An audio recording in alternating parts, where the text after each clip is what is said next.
Friends, welcome to my YouTube channel. So today in this video I am going to show you how to show or hide the silent mode icon from the status bar in this device. So in this device on the status bar you can see the silent mode icon.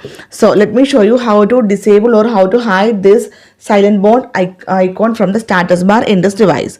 This is very simple. Okay, for this go to settings, then scroll down, tap on the option sounds and haptics.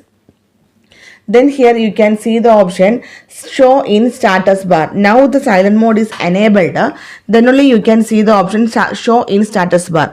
If you don't want to see the silent mode icon on the status bar, just turn off this one.